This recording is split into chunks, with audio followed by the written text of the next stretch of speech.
Bom, pessoal, boa tarde. A gente vai dar continuidade ao encontro do Grupo de Estudos da América Latina Contemporânea. E hoje o tema do encontro é Bolívia, lítio e mundo do trabalho. Eu vou dar uma breve contextualizada, porque a gente está muito sem tempo, em 2 minutos, e apresentar as pessoas que vão expor.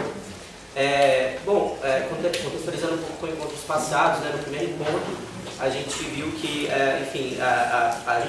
os governos progressistas da América Latina começou um movimento de abandono das reformas agrárias e culturais em favor de políticas sociais focalizadas e também de regularização fundiária. E aí o texto 1, um texto de 2019 em espanhol, quem conseguiu ler ele, cita essa reforma agrária na Bolívia, que foi em 2006, que redistribuiu algumas terras improdutivas e também formalizou alguns direitos indígenas.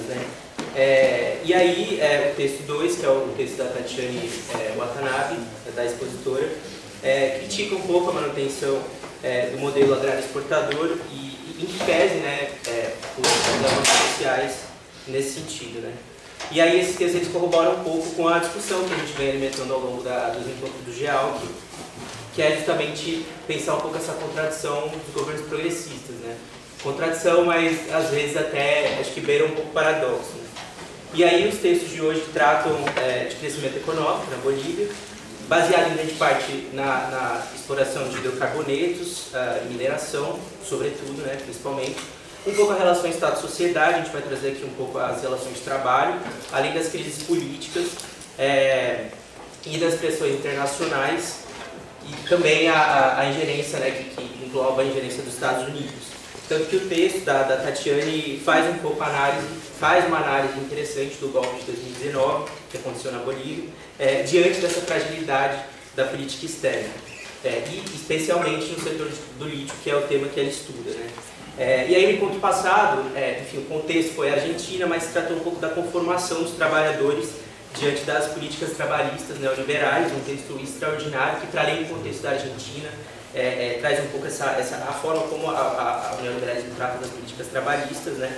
E a partir do texto da Julieta Lobato, a gente pode inferir, a grosso modo, que o precariado, que é o sujeito do direito trabalhista neoliberal, tem cara de mulher, o precariado tem cara de mulher. E aí o texto da Ana Cristina Mello e do Alexandre Leite, o texto de 2024, tratam do trabalho informal feminino na Bolívia,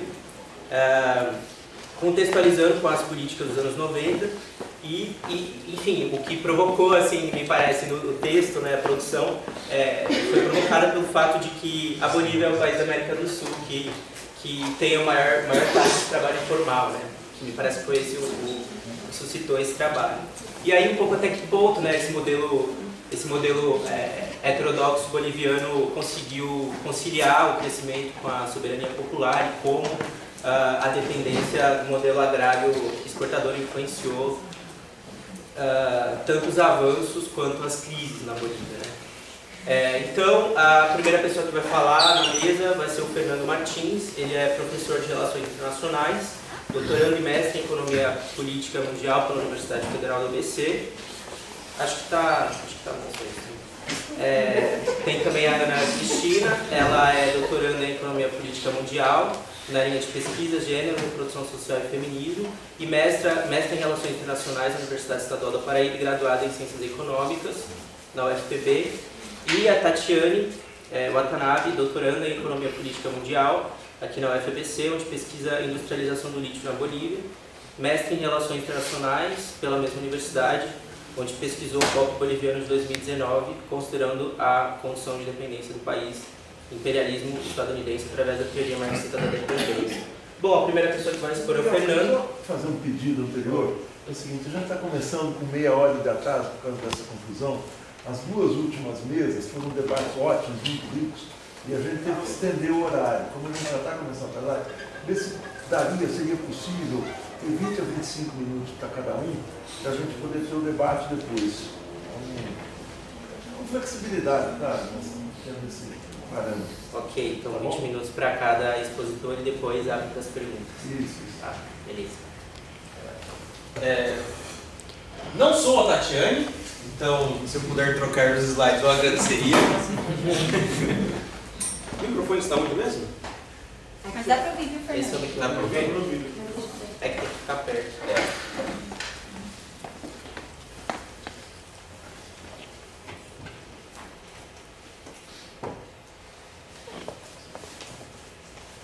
Muito obrigado, Tati. Você vai passar para mim? Obrigado, viu? Boa tarde, gente.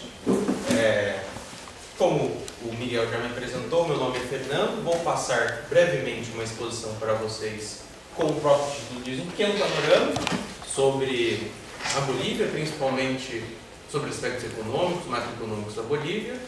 E esta é a nossa ideia. Tati, passa, por favor. Bom, uma pequena introdução para vocês. Em 2006, como a maior parte de vocês já deve saber, o Evo Morales ele chega à presidência da Bolívia, é o primeiro presidente indígena do país, em onde eles têm uma grande massa social, e ele se elegeu após um período de grandes convulsões sociais, chamados de Guerra do Gás, Guerra da Água. Talvez alguns de vocês já tenham ouvido falar, talvez alguns não, mas os termos guerras, como vocês devem imaginar, são termos fortes, são termos expressivos, que são relacionados, ou têm este nome, em virtude do fato de serem eventos que foram muito repressivos do ponto de vista da ação do Estado. São eventos que foram muito repressivos do ponto de vista da ação policial para com os seus manifestantes. Tati, passa para mim, por favor. Bom, a presidência do Evo Morales foi caracterizada por diversas coisas, diversos fatos. Quais desses diversos fatos, diversas questões, eu posso passar para vocês no que concerne esta apresentação? Essas três, a princípio. Foi um crescimento econômico relativamente constante, ainda que no final tenha diminuído o crescimento no país, a redução da pobreza, da extrema pobreza e da desigualdade também. Em terceiro lugar, o aumento da participação do Estado na economia, principalmente mediante estatizações, nacionalizações, que foram, principalmente nos dois primeiros governos do Evo Morales, foram mais intensos. Acho que passa por favor. Guilherme. Guilherme. Seria um pouco chato se eu chamar de idade toda vez, perdão. Vou subir aqui, só para vocês poderem ver um pouco melhor. Essa aqui é a evolução do Produto Interno Bruto da Bolívia. Como vocês podem observar, a partir de 2006 tem um crescimento sustentável, e a partir de 2014, já vou explicar para vocês, existe uma certa diminuição na intensidade de crescimento econômico do país. Não sei se conseguem ver aqui, é 4,2% para os 3 anos. E no final de 2019, baixa bastante. Guilherme, não é mesmo? Por favor, passe para mim. Centralidade do gás natural. Bom, a partir de 2006, como vocês estão vendo, o Evo Morales buscou realizar 3 grandes coisas, 3 grandes realizações no que concerne o gás natural.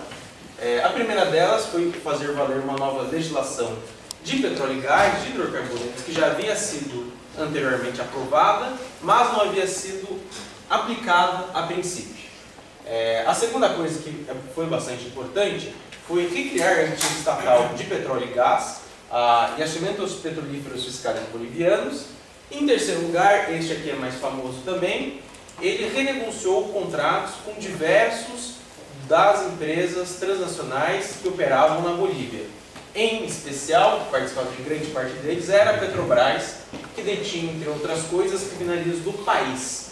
Foi um processo de renegociação que precisou ser feito com bastante cautela, foi bastante noticiado pela mídia aqui no Brasil, e levou a que as posses antigas do Estado, que estavam em gestão privada, viessem novamente para o Estado sob gestão da nova estatal de petróleos da Bolívia.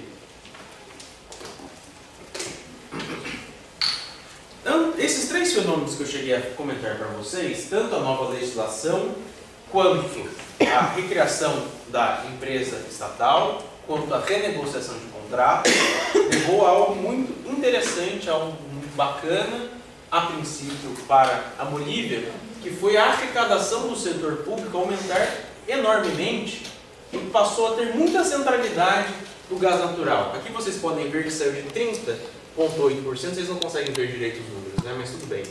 Saiu, mas chegou a representar até quase 50% da arrecadação do país nos anos de 2008, de 2009. E a partir, como vocês veem, a partir de 2015 há uma nova inversão, em razão de fatos que eu já vou expor para vocês. O que é importante comentar para vocês agora é o seguinte: a partir do momento em que essas três coisas que eu citei anteriormente passaram a valer, foi um período em que, sim, a arrecadação estourou, aumentou demais da conta e permitiu ao Estado boliviano, ao governo da Bolívia, fazer algumas coisas, algumas das quais eu vou pincelar para vocês agora. Guilherme, por favor. Programas sociais. Assim como no Brasil, assim como na Argentina, assim como na Venezuela e alguns outros países, como vocês falaram, governos progressistas passaram a realizar várias políticas de teor focalizado, programas sociais, com o objetivo declarado de diminuição da pobreza, diminuição da desigualdade social e dos maiores problemas que o país vivia.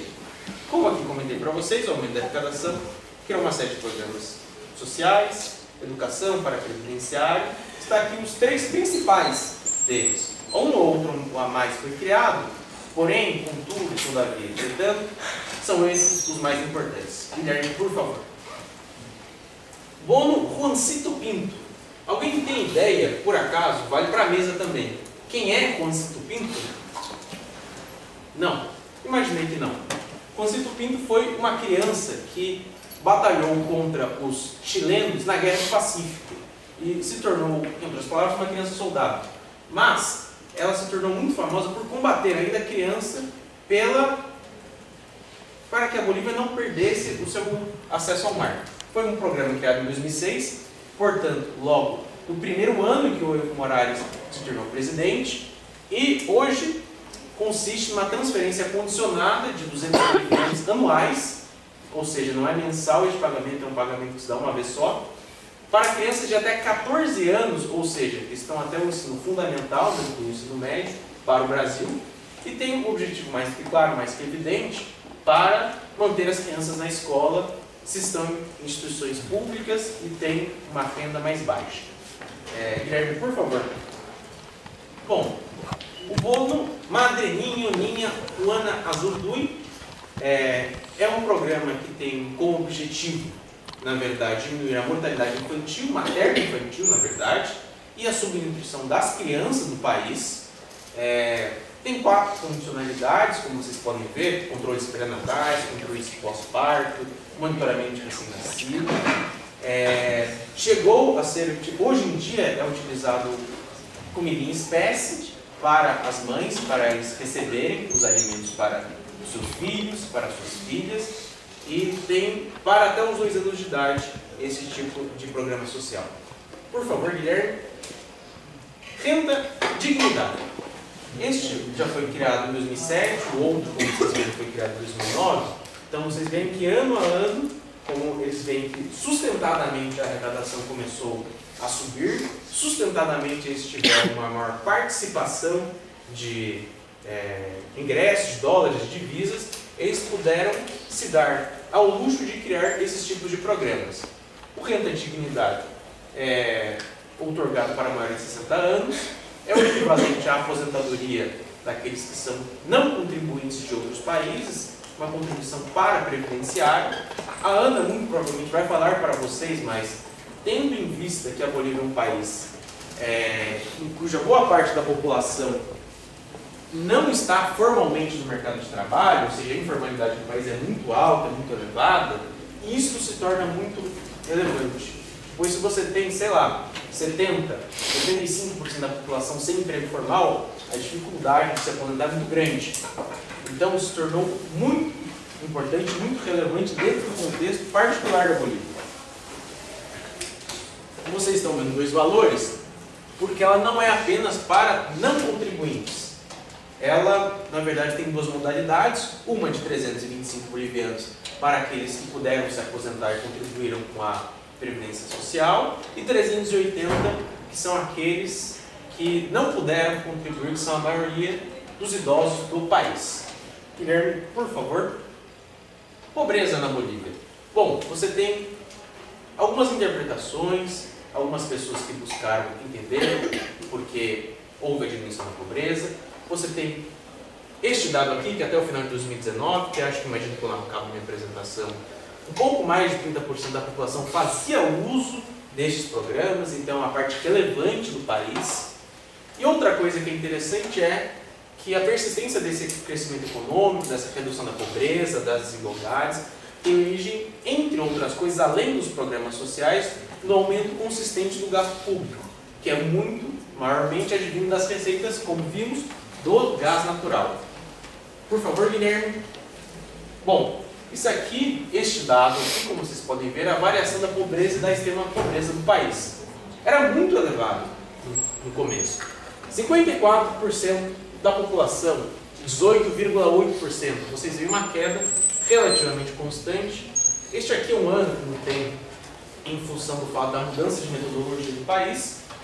Como houve mudança de metodologia do país, não foi coletado dado, uma coisa, enfim, à parte, mas vocês veem que é bastante acentuada a diminuição da pobreza e da extrema pobreza por um período que vai até um pouco mais de 2013. Depois temos aí fica mais frágil essa situação, se eu posso dizer. Temos um leve crescimento, tem o crescimento da pobreza, da extrema pobreza fica um pouco mais sustentada a queda, mas vemos que a partir de mais ou menos 2013, 2014, fica mais instável toda esta situação. Guilherme, por favor. Bom, como eu comentei para vocês, o gasto público que está aí em cima começa a subir, bastante inclusive.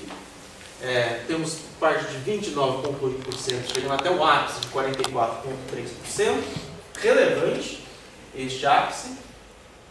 Muito, entre outras coisas, em 2015 também pela diminuição das receitas do gás, do petróleo, etc. E um aumento bastante mais consistente da formação bruta de capital fixo. Eles realmente tentaram aumentar a produção do país nesse sentido também. Guilherme, por favor. Bom, são uns paralelos com o Celso Furtado, que ele, na minha tese, eu estou tentando dialogar um pouco com o Celso Furtado, porque ele tem um texto interessante sobre a Venezuela, em que ele fala como um país tem muitas divisas, ele pode utilizar para aumentar a produção nacional do país, se tornar um país mais desenvolvido. Isso queria ser muita oportunidade, o fato de eles terem um setor dinâmico, que é um setor exportador. Bom, para uso do setor dinâmico para duas coisas, investimentos produtivos e políticas. Para o Celso Furtado era mais focado na melhora da educação, mas também políticas que são socioeconômicas, que vão em conta, que mais ou menos ele discute no seu texto, seja de 74, seja de 57. Só te interromper um segundo, no dia 30 de julho a gente tem uma agenda sobre a Venezuela com o professor Maringoni e a professora Fernanda Cardoso, em que a gente vai discutir o texto do Furtado. Super bacana. Ensaio sobre subdesenvolvimento. Isso. Guilherme, por favor. Bom, alguns aspectos importantes. Tinha muitos para comentar, eu dei uma enxugada para vocês, mas outras coisas que posso falar. Isso provavelmente a Tatiane vai falar um pouco para vocês, que é o desemprego é baixo no período todo, entre outros motivos, acho que é importante falar. Nesse período mais ou menos, tem variações, mas o boliviano valia 2/3 de real, mais ou menos. Considere mais ou menos o período 2/3 de real. Se vocês veem que é 2/3 de real, que tem valores como 380, 325, 200, vocês veem que são valores baixos. São valores que são insuficientes para que a pessoa passe um mês. E que argumentos como, por exemplo, as pessoas são vagabundas que não participam do Bolsa Família, não querem trabalhar. Se isso não é verdade no Brasil, muito menos isso vale no caso da Bolívia. Bom, você tem a criação de diversas estatais no campo da produção, diversas, eu acho que eu chego a pontuar algumas. Vocês têm um período de campo fixo, porque a partir do momento que começa eles exportarem muito gás natural, um crescimento sustentável no período, o boliviano começa a se valorizar. Vocês veem que o dólar baixa de 8 para chegar até quase 7 bolivianos a troca. Eles fazem um período de mais ou menos 2011, 2019, 8 anos, se mantém, ainda que não na prática hoje em dia, o câmbio fixo do país, E uma política de nacionalização, reforma agrária, foi brevemente citado pelo colega Miguel, em relação a isso. Por favor, Guilherme. 2014, eu chamei de maneira bonitinha, como o ano da virada, porque acontecem 3 coisas que são relativamente importantes no mesmo ano. Mais ou menos no mesmo ano. A primeira é a queda do preço internacional do petróleo. Vocês podem se perguntar, mas a Bolívia exporta gás natural. O que a queda do preço do petróleo tem a ver? Tem a ver que tanto nos contratos, nos acordos de exportação de gás natural para o Brasil e para a Argentina, os preços estavam vinculados ao preço internacional do petróleo. Era um tipo de vinculação que fazia ser menos agressiva. Se variasse muito para cima, muito para baixo, o preço do gás variava menos, mas ainda assim se faz sentir. A segunda coisa é a queda da demanda brasileira e argentina no período. E a terceira é a queda na produção e nas reservas de gás natural. Ou seja, ao mesmo tempo, mais ou menos no período de um ano, acontecem 3 coisas. A coisa que você mais exporta diminui de valor. A coisa que você mais exporta diminui de pessoas querendo comprar. E a coisa que você mais exporta diminui na sua capacidade de exportar, nas suas próprias reservas do país. Isso foi preocupante. Eu acredito que no início eles não levaram com a devida preocupação isso. Mas isso levou a que houvesse uma queda nas reservas internacionais da Bolívia. Isso cai até um pouco mais. Acho que a Tati vai apresentar um dado um pouco mais atualizado sobre as reservas do país hoje, mas se chegarem a 15, mais ou menos, isso, 15 bilhões de dólares, hoje está a 2, quase 3. Uma queda dramática, mais baixa inclusive do que 2006. Guilherme, por favor. Consequentemente, temos a queda no comércio exterior, como podemos ver. Que o período, a partir de 2004, é muito relevante. As exportações de gás natural começam a crescer. O gasoduto que vai da Bolívia para o Brasil começa de fato no ano 2000.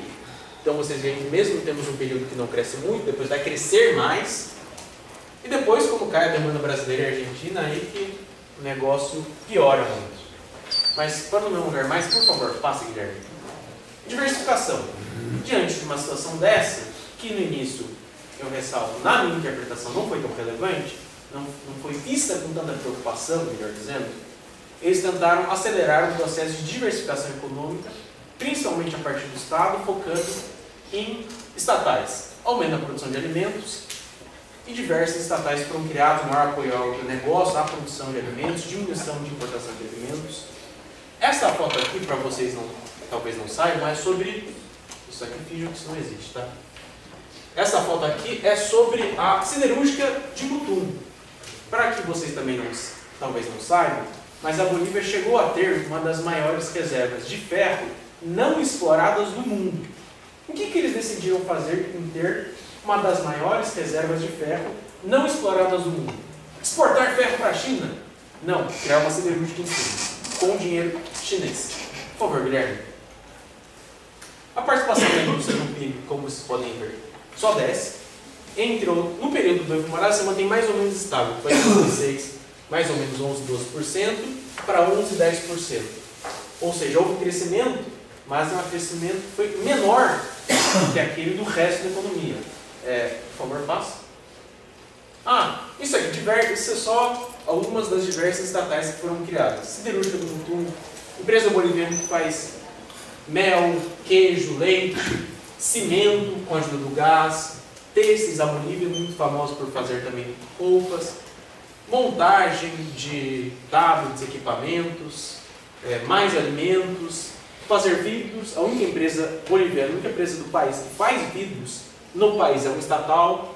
Produção de açúcar, de energia elétrica e de álcool combustível também.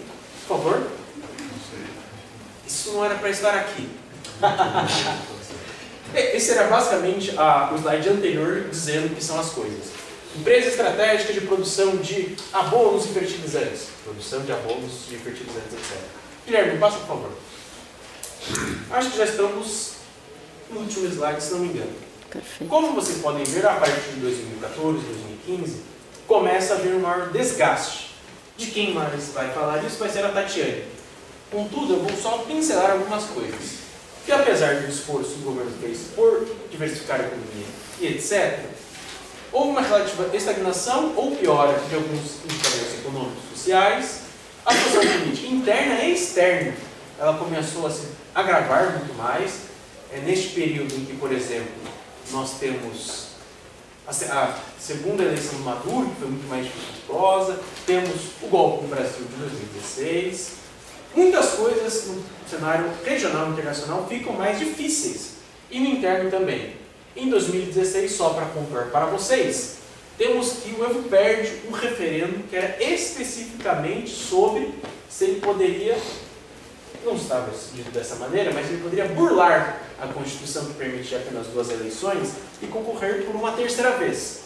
Ele perde por muito pouco, mas, como eu posso dizer para vocês, regionalmente ele perde bastante. Tirando Cochabamba, tirando Oruro e Santa Cruz e La Paz, ele perde no resto do país todo este referendo. E começa depois uma ofensiva da oposição em tentar desgastar o Evo Morales o mais forte e mais rapidamente possível. Para falar sobre 2019, deixo vocês com a Tatiana. Acho que foi isso a minha apresentação. Muito obrigado. Fernando, você passa o celular para ela? Sim. Obrigada pelo tempo.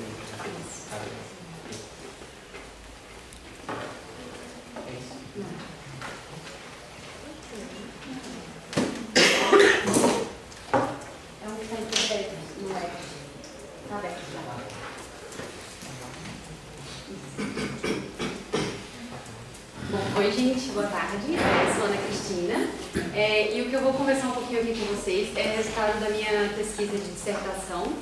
E esse artigo que eu indiquei para leitura, publiquei com o meu orientador no ano passado, só que foi escrito em 2022, 2023, que foi a época ali que eu defendi. Bom, e aí o título desse artigo é Desigualdades da participação das mulheres no mercado de trabalho informal na Bolívia. E aí eu peguei dados de 2000 até 2021. Pode passar, por favor. Bom, e aí, com a expansão, né, da população urbana lá na Bolívia, assim também como na América Latina, há também essa expansão do trabalho informal. E claro que eu enfatizei a zona urbana, só que a gente sabe que quando a gente estuda o trabalho informal, a zona rural ela é muito... existe muita presença do trabalho informal lá, então é mais difícil de chegar a essa formalização. Então, isso significa dizer que a informalidade é algo que está estrutural no sistema capitalista, principalmente com a chegada do neoliberalismo. E aí eu trouxe alguns dados, né? A população empregada na América Latina, que estava na informalidade, é de 53,1% de toda a população que estava ocupada, então é uma taxa mais do que a metade. E aí o que me chamou a atenção foi que, como o Miguel apresentou, né, a Bolívia é o país da América do Sul que apresentava uma maior taxa de informalidade. E aí foi isso que fez com que eu fosse entender melhor quem são essas pessoas que estão na informalidade, se são maioria mulheres, se são maiorias indígenas ou não indígenas. E aí foi por isso que veio essa curiosidade de querer pesquisar sobre isso na época do meu mestrado. Então, a taxa de pessoas que estão inseridas em empregos informais na Bolívia é de 83,1%, que é bastante alta. E aí, quando a gente segrega esses dados por gênero, a gente percebe que, apesar de as mulheres elas não serem maioria no mercado de trabalho, elas estão mais presentes nesses trabalhos informais. Então, 82,1% são homens que ocupam esses cargos informais e 84,2% são mulheres.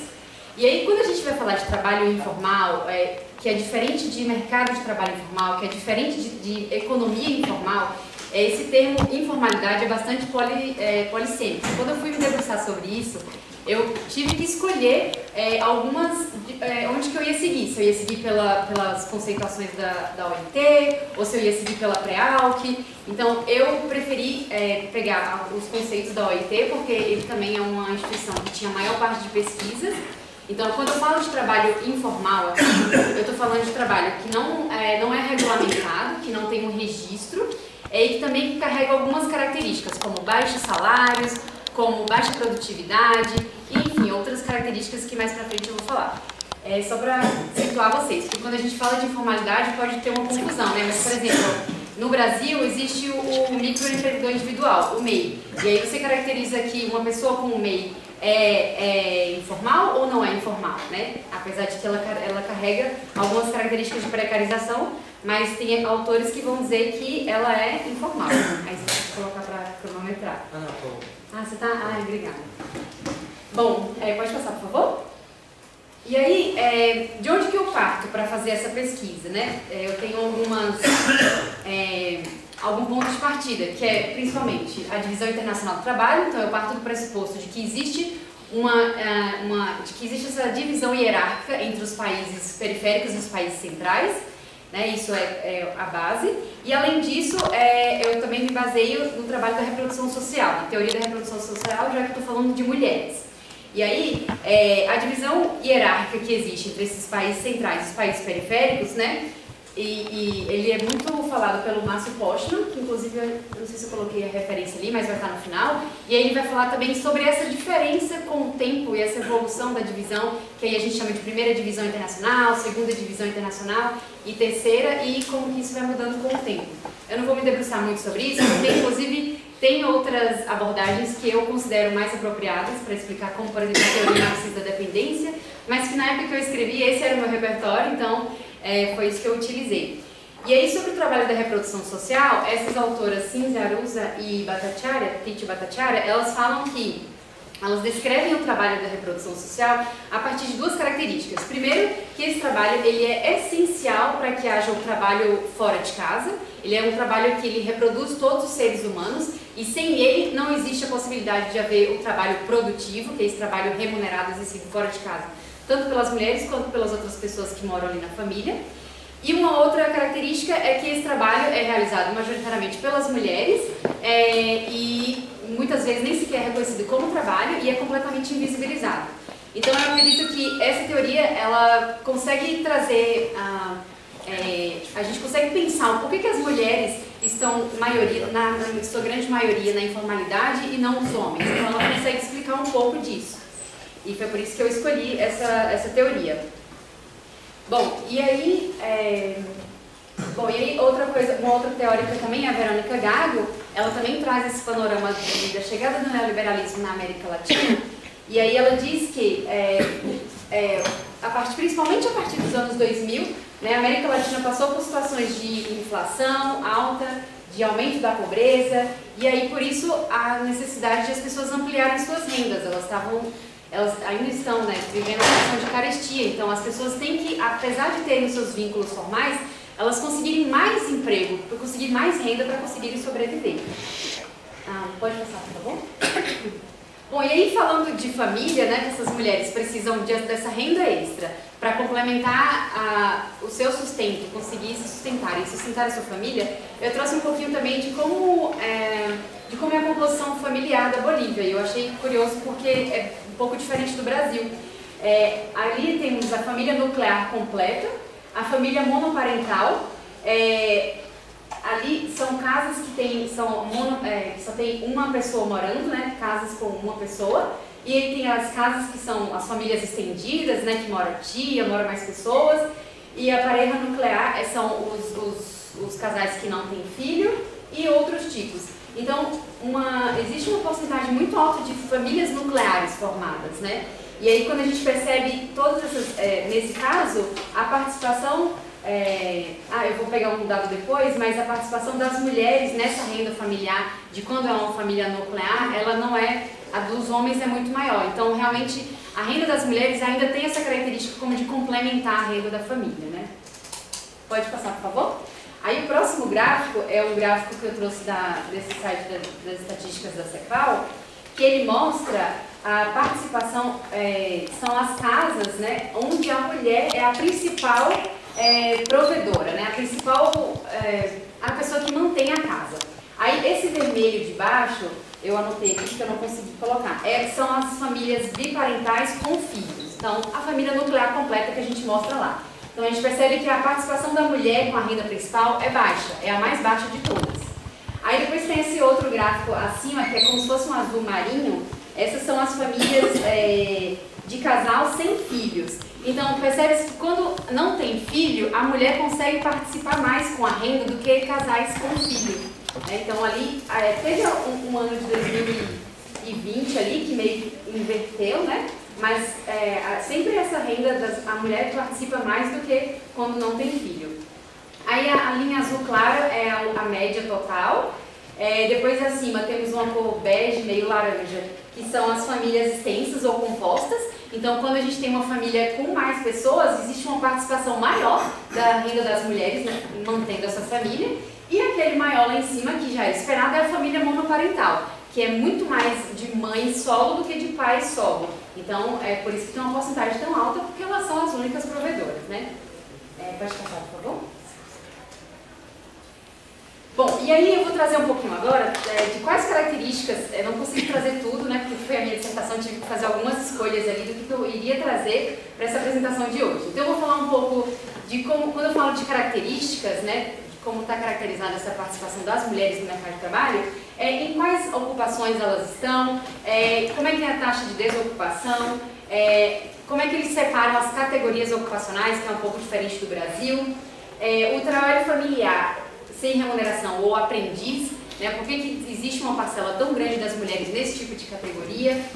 O trabalho doméstico e de cuidado não remunerado, existiu essa pesquisa em 2001, então a gente consegue ter uma dimensão de tempo e de porcentagem de tempo que mulheres e homens gastam em trabalhos domésticos. Depois eu vou categorizar o trabalho informal, falar sobre o trabalho doméstico, um pouco sobre rendimentos e seguridade social. Acho que vai dar tempo. Pode passar, por favor.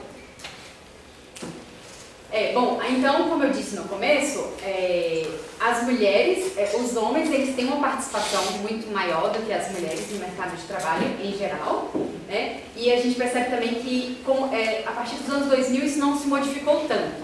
Mas se a gente olha os dados para trás, a gente consegue perceber que as mulheres, a participação delas tem crescido. Então, nos anos 90, nos anos 80, a participação dela cresceu. E aí, por isso é importante a gente entender um pouco mais a participação delas. A próxima, por favor. E aqui temos a porcentagem de desocupados da PEA, né? Então, a gente percebe que a diferença entre homens e mulheres não é tão alta, né? E eu fico me perguntando, por que na ocupação a gente consegue ter um gap maior, mas quando a gente olha da taxa de desocupação não é tão diferente assim. Então é algo também a se buscar, né? Eu não me aprofundei muito nisso, mas eu lembro que chamou bastante a minha atenção. O próximo, por favor. Bom, e aqui nessa tabela a gente tem uma porcentagem de pessoas ocupadas e a gente tem a categoria ocupacional. Aqui eu estou falando de trabalho no geral, não é só trabalho informal. Então a gente tem empregadores, assalariados, conta própria, serviço doméstico e familiares não remunerados. É um pouco parecido, né, com como a gente chama no Brasil. Esses familiares não remunerados é o seguinte, pelo menos quando eu olhei, eu tive acesso ao questionário do censo e das pesquisas, encuesta de hogares, eles chamam, pesquisas domiciliares. Eles perguntam assim, alguém da família ou você já ajudou uma empresa de um familiar sem receber remuneração? E aí, a maioria das pessoas que dizem sim para essa pergunta são mulheres ou crianças ou adolescentes. E a gente vai ver também que existe uma diferença entre a zona rural e a zona urbana bastante significativa. E a gente consegue perceber isso nos dados. Então, familiares não remunerados. Tem mulheres, 32% da PEA diz que sim, enquanto só 10% dos homens. E isso não muda com o tempo. Ó. Sempre a porcentagem é maior das mulheres. Então, as mulheres estão mais fazendo essas ajudas nas empresas ali dos familiares. Uma outra coisa que a gente pode perceber também é o serviço doméstico, que não muda, né? É muito parecido com o Brasil e com o restante da América Latina. A maioria são mulheres que participam do serviço doméstico. Empregadores, a gente percebe uma porcentagem baixa de mulheres como empregadoras, como chefes, também bastante parecido com o Brasil e com o restante de outros países também. Pode passar, por favor? Depois eu vou falar mais especificamente sobre o conta própria, tá? Que vai ser mais a parte que eu estiver falando de informalidade. Aqui sobre a população urbana, que eu falei, são que respondem que sim, que ajudei a família de forma não remunerada. Aqui a gente tem dados para a zona urbana, e aí percebemos um número maior das mulheres do que dos homens, E a próxima tabela, a gente tem dados da zona rural. Você pode passar, por favor? Isso, que é bem mais expressiva. As pessoas na zona rural, existe mais essa ajuda do que na zona urbana. O próximo. Bom, e aí em 2001, por conta da ODS 5, que é o Objetivo de Desenvolvimento Sustentável, que fala sobre a igualdade de gênero e tal, e tem um tópico específico que fala sobre como que é difícil alcançar essa igualdade enquanto a gente não conseguir resolver isso, da porcentagem do tempo ser utilizada de forma diferente entre homens e mulheres nas tarefas domésticas e tarefas do cuidado. Então, por isso, a gente só tem dados de 2001, infelizmente. E aí, esses dados estão em porcentagem porque ele considera 24 horas, os 100%, e aí desses 24 horas, quantos por cento os homens ocupam e quantos por cento as mulheres ocupam. Essa tabela está meio ruim de ver esses números exatos, mas eu tenho anotado aqui em algum lugar. Aqui, enquanto os homens eles dedicam 12,1% do tempo deles em tarefas domésticas de cuidado, as mulheres dedicam 23,3%, que é quase o dobro, né? Então, achei importante trazer isso, já que isso também é um condicionante que pode explicar essa participação delas nesses trabalhos mais precarizados. Você pode passar para a próxima. Aí agora já falando sobre o mercado de trabalho informal, né? E aí por ocupação informal, o que eu usei como referência? Esse texto de Barrientos faz parte de um livro de uma autora chamada Lourdes Beneria, e ela pesquisa bastante sobre informalidade. Ela é dos Estados Unidos, ela é espanhola, mas ela mora nos Estados Unidos, mas ela se dedica muito a entender a informalidade na América Latina, então ela tem bastante publicação sobre isso. E aí, o que é isso? São ocupações com baixa remuneração, né, que eu chamo de trabalho informal, são os empregos vulneráveis, empregos que você não sabe se no dia seguinte você vai estar nele ou não, se no mês seguinte você vai estar ou não, então não tem como você se prever e se planejar, e isso gera uma instabilidade. Trabalhos com características precarizadas e também esses trabalhos são excluídos da Seguridade Social. E aí, como é que eles separam, né? Eu peguei dados de duas fontes, que é do INE, que é o Instituto Nacional de Estatística. Eu fiz a minha dissertação na época da pandemia. Eu gostaria muito de ter ido conhecer essas mulheres que estavam lá, mas aí eu tive que ir até os dados secundários. Então, peguei dados do INE e também dados desse portal, que é o Portal de Dados de Publicações Estatísticas da CEPAL, que eles também pegam os dados do INE, mas eles organizam de forma diferente. É bem interessante que tem dados de todos os países. Aí você pode fazer comparativo de um país com o outro, ou você pode escolher só um país. E aí, por isso eu usei esses dados.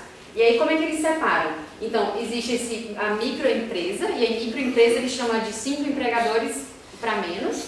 Ixi, meu Deus, já? Mas eu acho que tem isso. Acho que você pode falar disso. Mas eu vou agilizar.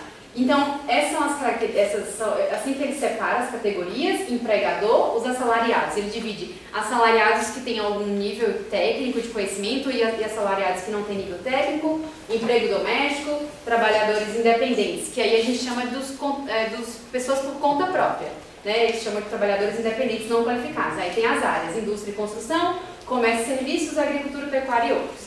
Aí na próxima tabela, eu dividi aqui também, eu trouxe esse dado que fala, esse estava específico no estudo da OIT que fala sobre as 50 propistas, que tem uma diferenciação entre as pessoas indígenas e não indígenas.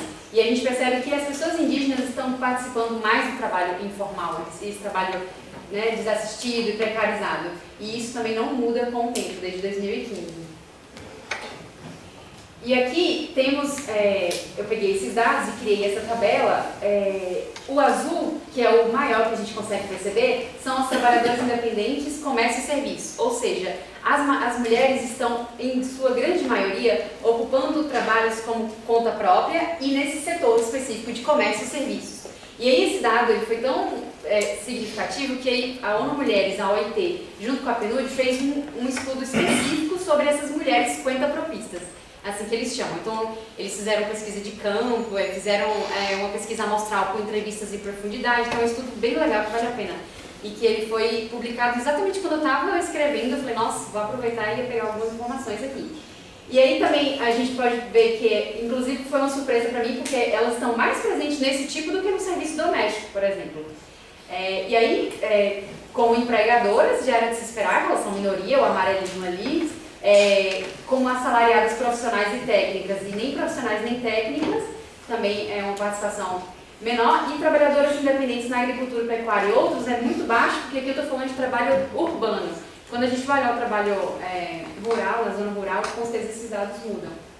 E aí, a partir disso, pode passar, por favor, dentro desse comércio, né, e desse setor de serviços, que é um negócio gigantesco, onde que elas estão em sua grande maioria? Aí eu trouxe a citação que eu coloquei na minha dissertação, que fala que elas estão principalmente nas atividades manufatureiras, que são coisas simples, transformação de alimentos, por exemplo, as vendedoras de alimentos na rua, elas fazem bebidas também, os serviços que elas ofertam são serviços de cabeleireira, de florista, tem ali cuidados com a aparência, né, que é a estética, e também outros reparos em domicílios. E aí elas também estão presentes nas bebidas não alcoólicas, transformação de alimentos, como eu falei, produção de confecções, artigos de couro, fitocosméticos, fabricação de calçados e outros artesanatos. Então a gente fala atividades manufatureiras, mas é algo bastante simples, assim, quase que artesanal. Elas estão, em sua grande maioria, nessa parte. Pode passar, por favor. Aqui tem algumas fotos desse estudo delas nas ruas. E aí, essas 50 propistas, né, a partir dessas entrevistas que foram feitas em profundidade, perguntou-se as motivações do porquê que elas estavam ocupando aquilo. E, é claro, a necessidade econômica, psicológica e social.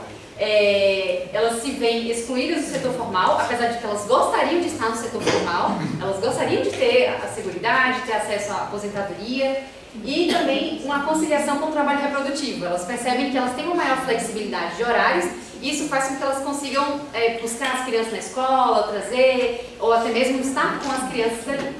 E aí sobre a carga horária, e aí também elas estão nesses trabalhos desde muito novas. E sobre a carga horária, o que é muito surpreendente, no comércio elas ficam de 14 a 16 horas por dia e no setor manufatureiro de 12 a 14 horas. E além disso, quando chegam em casa, elas não vão descansar ainda, vão fazer o trabalho, pensando que existe lá aquela família nuclear, então ela vai cuidar do esposo, dos filhos e tal, e não vão descansar. O próximo, por favor, eu estou quase concluindo. E aí, assim, existe uma formalização para essas 50 propistas, que é esse NIT, que é um número de identificação tributária, mas ele é completamente diferente do que a gente tem aqui no Brasil. Ele tem taxas muito altas, então elas, às vezes, preferem gastar com a formalização, por exemplo, da permissão para trabalhar, da vigilância sanitária, outros gastos, do que ter que gastar com isso. Elas percebem que é legal ter, porque eles ofertam a possibilidade de comprar matéria-prima em conjunto, eles ofertam cursos, eles ofertam também acesso ao crédito, mas ainda assim elas preferem e não conseguem lidar com a burocracia também de papelada e muitas delas não têm esse NIT, não têm esse número, e aí isso faz com que elas realmente fiquem desassistidas, né? O próximo. Aí sobre o emprego doméstico, como vocês já tinham visto os dados, a sua grande maioria são participação das mulheres, de homens é bem baixa. E aí sobre rendimentos, não é diferente do resto de todos os países do mundo, os rendimentos das mulheres são mais baixos do que os dos homens, então temos ali, seja como os empregados domésticos, pode passar para o próximo. Eu quis trazer esses gráficos porque independente de qual área ela tiver, elas vão receber menos do que os homens. Aqui também o trabalho por conta própria, elas recebem menos. E no próximo... Aquele salto, por favor. Oi. Esse salto em 2014 do trabalho masculino, por que você sabe? Sim, por conta própria, né? Não sei, talvez alguma política para incentivar, né? Ou talvez, não analisei com detalhe.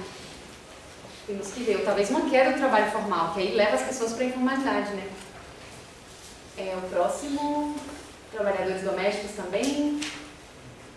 E aí, bem rapidamente sobre a Seguridade Social, vou falar, é uma política que é muito importante porque as pessoas não conseguem trabalhar toda a época da sua vida, quando elas adoecem, quando elas envelhecem, ou quando elas, principalmente as mulheres, quando engravidam e quando elas têm um bebê. E aí, Fernando inclusive falou desse seguro, né, que foi criado. Então, em 96 já tinha sido criado esse seguro, e aí no governo do Morales ele criou esse bono, que são essas rendas, para justamente diminuir essa taxa de mortalidade infantil e realmente diminuiu. Eu trouxe alguns dados na próxima ali.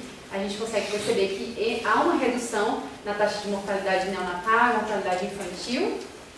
Bom, e aí para concluir, pode ir para o próximo? Isso, para concluir, então, a gente percebe que é preciso a gente pensar em políticas públicas que consigam reduzir essas desigualdades, né, entre o trabalho das mulheres e dos homens nesses trabalhos informais. E aí, é claro que com o tempo muitas coisas mudaram e a gente também discute bastante isso no mundo do trabalho, né? O que a gente pode fazer, não consegue formalizar todo mundo e aí tem esse problema de também a gente não ter a renda da Seguridade Social para aposentar. Enfim, a gente continua aí no debate, desculpa a demora. Enfim, professor, uma pergunta, sabe, porque está quente na cabeça aí. Pode? Não, só o seguinte, você acha que a situação social melhorou ou se manteve constante nos governos Evo Morales? Porque pelos gráficos parece que... Algumas coisas melhoraram, né? Por exemplo, o objetivo mesmo que ele tinha de reduzir a mortalidade infantil, trazendo essa transferência direta de renda, deu certo. Realmente diminuiu. Agora, se no mundo do trabalho, parece que as políticas que ele fez não foram suficientes. Né? Devia ter pensado algumas outras coisas para facilitar o acesso à formalização. Esse NEET realmente não é algo fácil de se conseguir, então a gente percebe que é um movimento que está acontecendo na América Latina e que as políticas dele não foram capazes de barrar isso.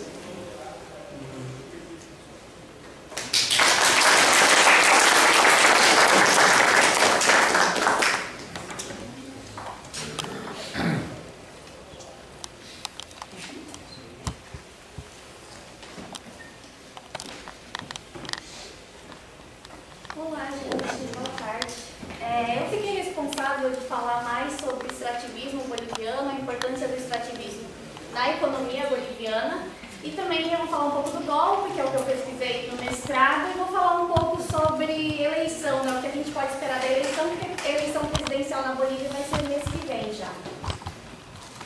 Então, a economia boliviana é uma economia dependente, primária exportadora, como o Fernando já mostrou, né, gás natural como principal recurso, mas também a Bolívia é rica em alguns minérios, né, como zinco, cobre, ouro, estanho, prata e lítio, que eu vou falar mais pra frente, que é o que eu ando pesquisando agora no doutorado.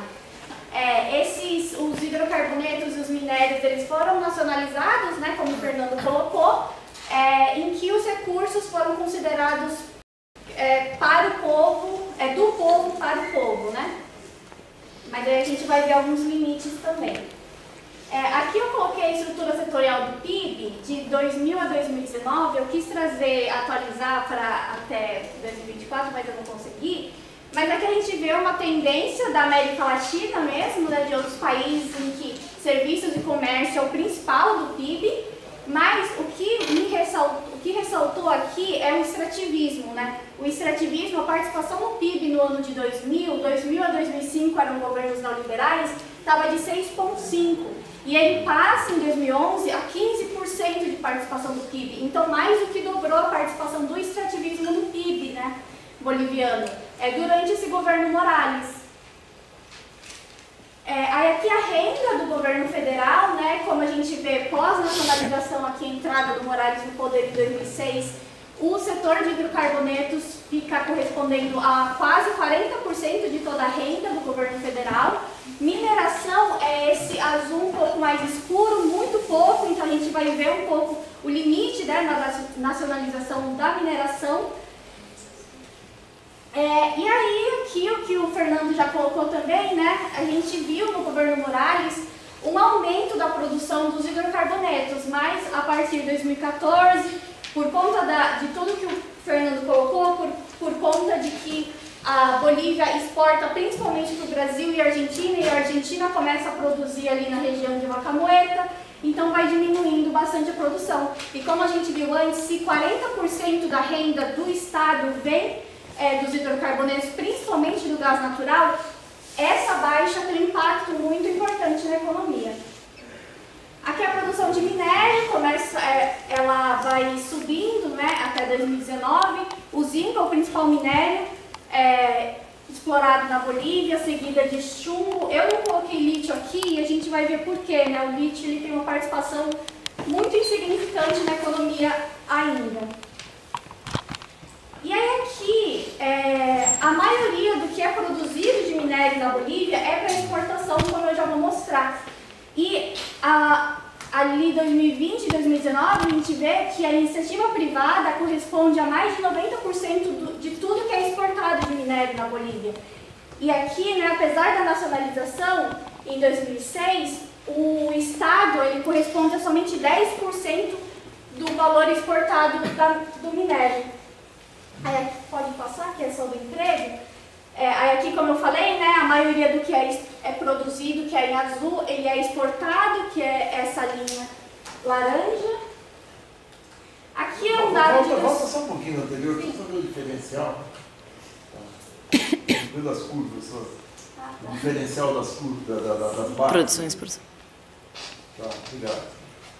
Aí aqui dado de 2014, né, os principais minérios extraídos, como a gente pode ver, a iniciativa privada majoritária no chumbo, prata e zinco, estatal somente estanho, dos principais minérios, e ouro principalmente cooperativa, porque as cooperativas surgem na década 20 na Bolívia para explorar minas de baixa lucratividade, e as minas de ouro são minas de baixa produtividade, então fica mais a cargo das cooperativas. E aí, aqui o golpe, eu vou falar bem rapidamente para já entrar no governo do Arce, falar um pouco da eleição também. Mas, basicamente, né, o que aconteceu na Bolívia em 2019? O Morales ele ganha no primeiro turno. Para ganhar no primeiro turno a eleição presidencial na Bolívia, você pode ou ter mais de 50% dos votos, ou ter mais de 10% de diferença do segundo colocado, que foi o caso do Morales em 2019, que ele teve mais de 10% de diferença do Carlos Messa. Só que o resultado começou a ser contestado, né? Mesmo sem prova alguma, aí começou a ter uma mobilização ali de rua da oposição muito violenta, de invadir e queimar órgãos públicos, invadiram a casa do Garcia Linera, queimaram os livros, né? Então o Garcia Linera, que sempre foi esse acadêmico, essa queima de livros também foi muito simbólica. E aí, depois de 20 dias de violência nas ruas, o Morales ele vai renunciar. E aí toda a linha sucessória, né, o Garcia Linera, que é o vice, as presidências da Câmara dos Deputados, do Senado também renunciam, porque era tudo do MAS, e o objetivo do golpe não era derrubar somente o Morales, era derrubar o projeto do MAS, e assim eles fizeram, né, Janine Yanes, num processo marcado por irregularidades, assume o poder. E aí, como que eu explico esse golpe, né? Eu parto da explicação da dupla categoria de dependência e imperialismo para analisar as principais características da economia boliviana. Então, como a gente viu, é uma economia de padrão primário exportador, em que, apesar dos avanços do processo de câmbio na Bolívia, de todos aqueles avanços no governo Morales, o seu padrão primário exportador não foi modificado e ele foi aprofundado. Então, o extrativismo ele vai possibilitar o que o Luiz Tapia coloca de conjuntura de autonomia relativa do Estado, em que, por conta do boom das commodities, sustentada ali pela nacionalização, a economia ia muito bem, o governo Morales tinha uma margem de manobra maior para ir em frente com suas políticas, aquelas políticas que colocaram ele no poder, mas, ao mesmo tempo que o extrativismo possibilita essa conjuntura, também aprofunda a dependência, né, que fragiliza a economia e gera consequências políticas. Porque uma economia dependente ele tem uma classe dominante alinhada aos interesses do imperialismo. Então, enquanto a economia ia bem, a burguesia ela sofreu um baque em 2008, quando tentou derrubar o Morales, e depois um outro baque com a aprovação da nova Constituição, e aí o Morales em 2009 também foi reeleito com mais de 60% dos votos, e aí essa burguesia estava fragilizada, né? A oposição se fragiliza. Mas ele estava bem ali porque a exploração de recursos naturais estava aumentando, a taxa de lucro deles também estava aumentando, até que a gente chega, né, no que o Fernando colocou em 2014, com essa desaceleração econômica, queda na taxa de lucro da burguesia. Então, essa burguesia que nunca aceitou plenamente o Morales, uma liderança cocaleira indígena no poder, se movimenta novamente para colocar o representante deles no poder. E aí, em 2016, aquele referendo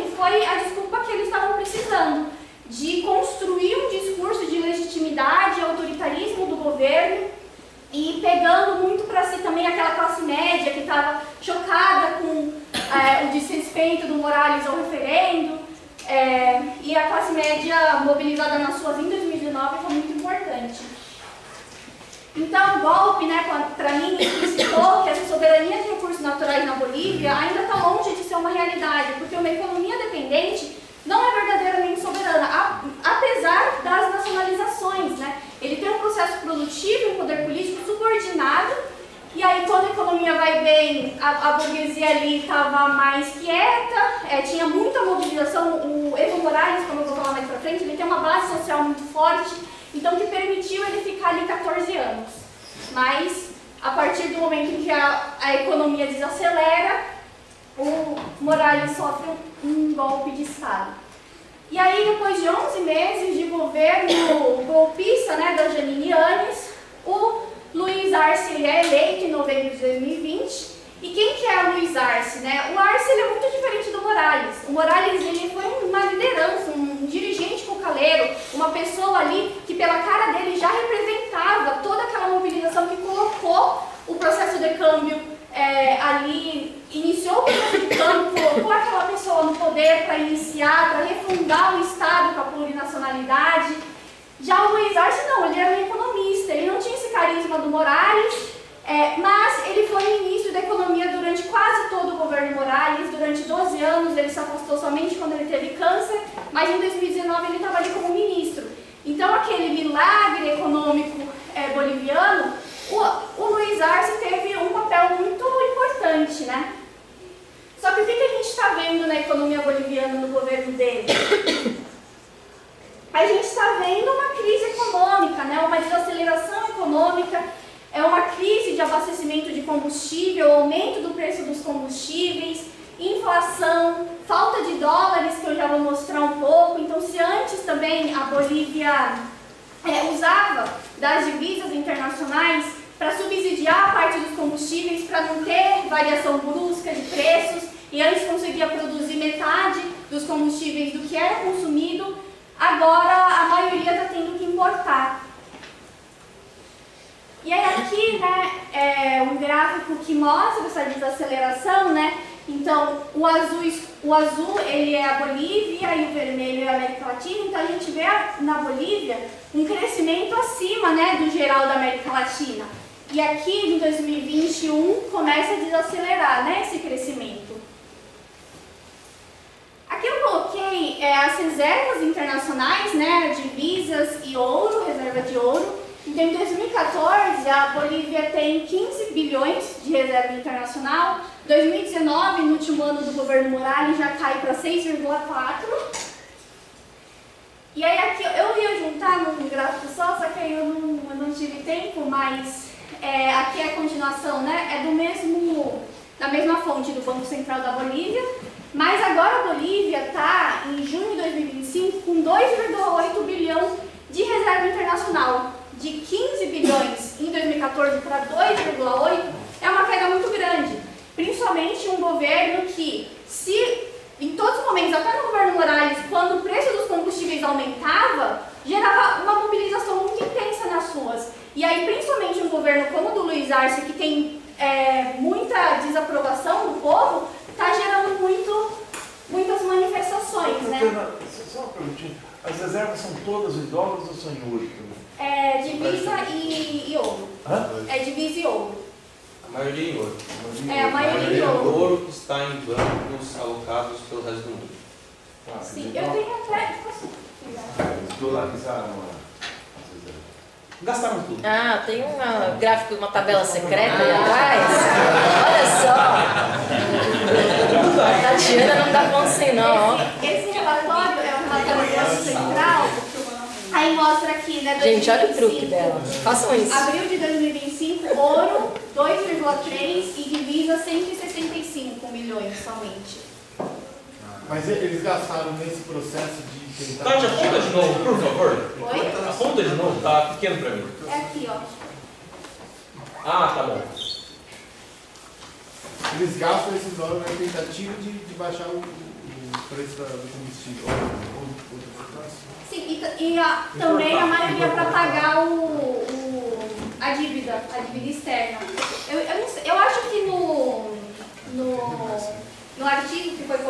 tem essa tabela da dívida, eu devia ter colocado, que também é alta.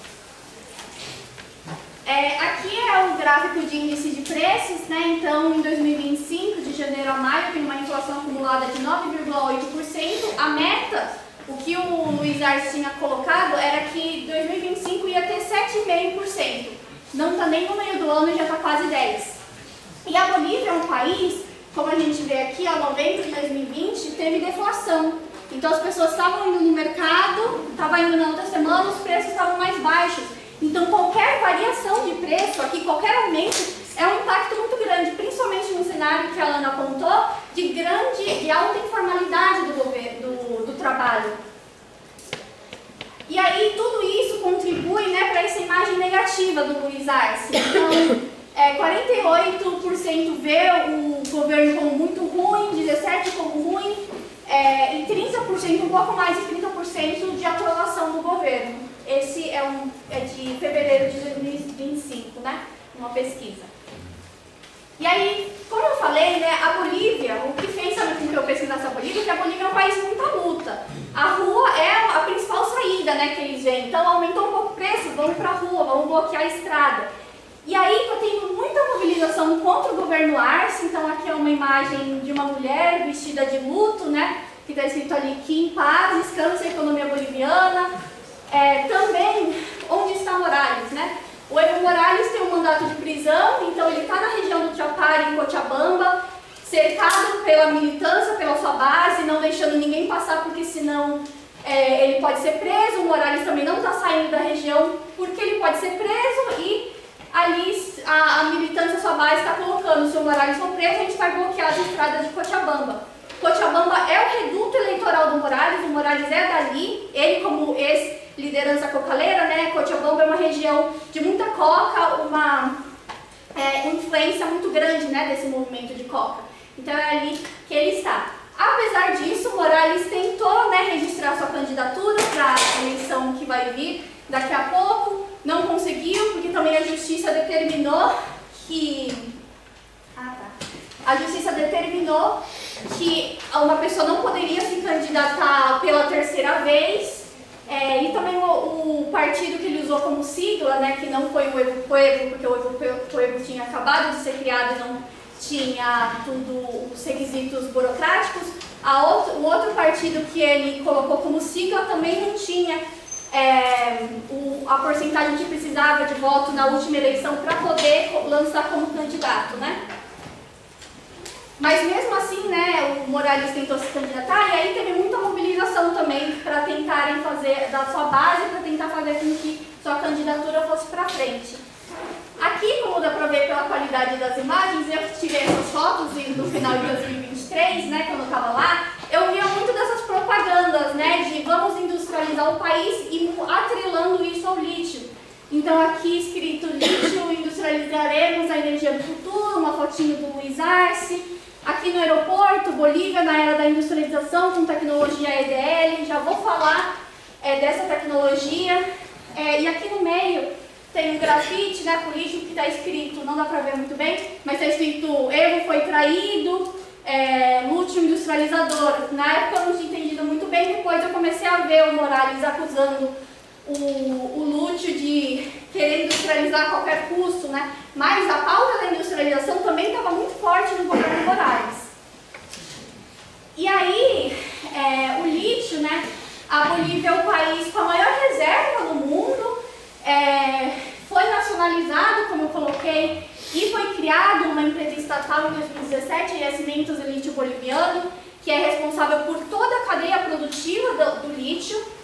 Só que, no governo Morales, como que estava sendo a exploração do lítio? A partir de uma técnica de evaporação. Naquela reserva, usando energia solar, o sol, a água ia evaporar até uma quantidade em que a água estivesse mais concentrada para extrair o lítio. É uma técnica mais demorada, mas é o que seus vizinhos, maiores produtores de lítio, Chile é o segundo maior produtor, Argentina terceiro, atrás da Austrália, que é primeiro, né? Mas eles também usam essa técnica majoritariamente de evaporação. Só que o lúcio entrou e aí ele viu aquilo e falou, não quero que seja assim. Mas pode voltar? Voltar. Obrigada. Aí ele falou, técnica não está dando certo, vamos usar a tecnologia EDL, que é de extração direta de lítio, que não precisa usar da evaporação, do sol, que demora mais de um ano. Mas o que acontece? A Bolívia não tem essa tecnologia. E aí... no outro. E aí ele depende, né, de aliança com empresas estrangeiras. E aí, em 2024, ele assinou 2 contratos com uma empresa da China, que é subsidiária da CATL, que é a maior produtora de baterias de lítio do mundo, e uma empresa também russa, Uranium One Group, em que, só que para construir fábrica de lítio, um grande investimento ali, bilionário, mas na Constituição boliviana está que, para que seja aprovado um contrato de exploração de recurso natural estratégico para o país, precisa ser aprovado no Congresso. E o lúcio, ele não tem maioria, porque até a base do MAS ali está dividida. Pessoas do MAS que são evistas, né, ou que não estão do lado do Evo, mas também não estão gostando do governo. Então, o Luiz Arce não tem como aprovar, ele daqui a pouco vai estar saindo, e agora a gente vai ver qual vai ser o futuro desses contratos, né? E aqui só para mostrar a produção de lítio, aqui 2023 é do site da própria empresa, né, estatal. Foi produzido 948 terametros, que é mais ou menos 500 toneladas de lítio. Então é uma produção muito pequena ainda de lítio, né? Que não tem muito impacto na economia. E agora, para finalizar, falando da eleição. A eleição presidencial vai ser mês que vem. Estarei lá, né? Daqui a pouco estou indo para a Bolívia. Então acho que eu vou ver um pouco mais como que vai estar o cenário. Pessoas têm dito que o cenário lá está bem ruim. Mas o primeiro turno vai ser dia 17 de agosto. E a gente tem 8 candidaturas. Essa nona aqui do Fidel Tapia, ele já retirou alguns dias atrás da candidatura, então tem 8.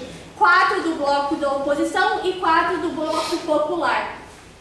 O Samuel Medina é do bloco da oposição, ele e o Tuto, que é ex-presidente na Bolívia em 2001, 2002, eles tentam se colocar como candidatos já nas últimas eleições, nunca conseguem, nunca tem tanta relevância nas eleições, mas agora o cenário é diferente, né?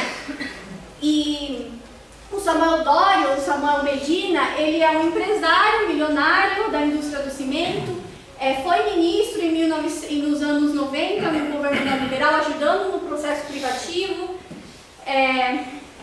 enfim. E o Tuto também, né, governo neoliberal.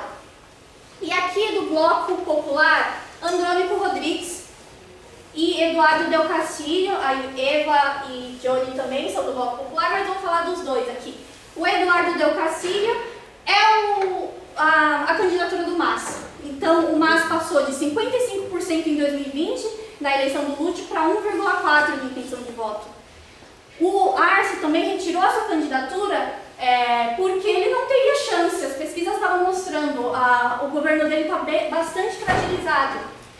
E o Andrônico, quem que é o Andrônico, né? Ele foi do MAS, ele saiu do MAS no começo desse ano para se lançar como candidato. O Morales, ele sempre apontou o Andrônico como o futuro do MAS, então tudo indicava ali que uma próxima pessoa do MAS para substituir o Morales seria ele. Ele era meio que o pupilo do Morales, porque ele tem uma trajetória parecida, né? Então ele também é de Cochabamba, ele também foi uma liderança cocaleira, filho de indígenas e camponeses, mas agora tem sido chamado de traidor pelo Morales. Morales não está apoiando nenhum, o Morales tem uma base social muito forte, qualquer apoio dele pode mudar um pouco esse cenário. E só para finalizar, aqui a gente tem indeciso, 15% da população não sabe ainda quem vai votar, 7% nulo, 5% branco. Então isso daqui também pode definir o cenário eleitoral. E aí, só uma pergunta, Tati, só sobre esse assunto. O Lúcio está apoiando o Andrônico, ou não? Não. Ah, está apoiando o candidato. Tá, entendi. E qual é o partido do Andrônico? É o M... Movimento Terceiro Sistema. Terceiro Sistema, Tá, que é uma das rachas do MAS, é isso? É um racha antigo do MAS, né? Tá. Antiguinho. É isso. Obrigada.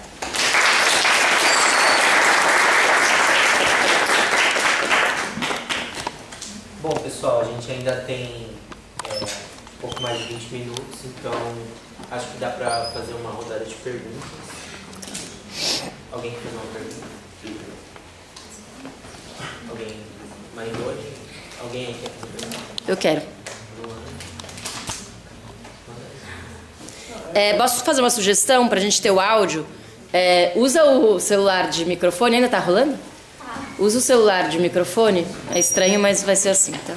Melhor. Eu queria saber, eu queria fazer uma ressalva, que a gente sempre tem que fazer quando fala da Bolívia, que a Bolívia é um país cujo PIB é menor do que o do município de São Paulo e a população é equivalente, são 13 milhões de habitantes. Então é muito pequeno, é a menor economia da América do Sul. Isso é muito importante a gente levar em conta esse potencial da economia. Eu sei que isso é óbvio, mas a gente tem sempre que marcar. Vocês falaram muito da questão do trabalho informal, do trabalho formal e tal, e tocaram muito no hidrocarbonetos, na questão do lítio, mas não na questão da soja, que é um dos produtos, talvez seja o maior produto agrícola de exportação, não é um produto de extração, não é um produto da economia extrativista. Eu queria saber como é que se relaciona hoje a questão da produção de soja, porque a produção de soja é toda do lado de Santa Cruz, aquilo é quase Brasil, quase Mato Grosso. Como é que se dá a interação hoje e no processo eleitoral dos produtores de soja? São uma composição étnica, são brancos, são de ascendência dos países balcânicos e tal, muito racista, a extrema-direita se organiza por lá. Então, como é que está essa relação com o governo? E outra é o seguinte, essa eleição é uma eleição muito difícil, porque você tem essa disputa do Evo Morales com o Arce, é muito séria. O governo do Arce, o Arce não saiu candidato porque na pesquisa, ele resolveu agora, no primeiro semestre, ele tinha 1% de aprovação. Nenhum presidente nunca viu 1% de aprovação. Eu sei que o governo dele foi muito ruim, mas quanto do governo, dessa queda do governo dele é devido a problemas internos e quanto é do rescaldo da crise de 2008, quer dizer, toda aquela queda do preço do petróleo em 2013, 2014, aquilo se deu por causa daquela operação dos Estados Unidos com a Arábia Saudita de aumentar brutalmente a produção, que quebrou a Rússia, quebrou a Venezuela e impactou muito a economia boliviana. Depois disso a gente teve a pandemia, que para uma economia frágil, pequena como a boliviana, é uma coisa brutal. Então, quanto assim é inépcia do governo? Inépcia, eu estou reunindo aqui todo tipo de problema interno na economia. E quanto é de impacto externo, de impacto da economia? Se dá para, se não mensurar, mas avaliar essa questão. Quem começa? Não, vamos fazer uma rodada, senão a gente não vai ter tempo. Na sua lista, Miguel, quem é agora? Eu mesma? Tá, peraí. Eu anotei aqui uma pergunta para cada um. No meu telefone, para não esquecer. Bom, primeiro eu queria só fazer um comentário sobre a importância da Bolívia nesse último período, né? Porque a Bolívia é um país que, de 1952 até 1964, viveu uma espécie de ensaio nacional desenvolvimentista. Da Revolução de 52 ao golpe de 64, a Bolívia tem o seu próprio golpe de 64, que aconteceu alguns meses depois do nosso, em novembro, né? E depois, a trajetória política da Bolívia, ela é muito impressionante quando você vê, primeiro, a porcentagem de militares presidentes depois de 64 em diante, e também a quantidade de presidentes por tempo, porque é uma instabilidade política muito violenta. Então, tem agora eu não sei o número de cabeça, mas são mais de 20 presidentes, assim, num percurso de 30, 40 anos. Né? Então, é uma crise política permanente.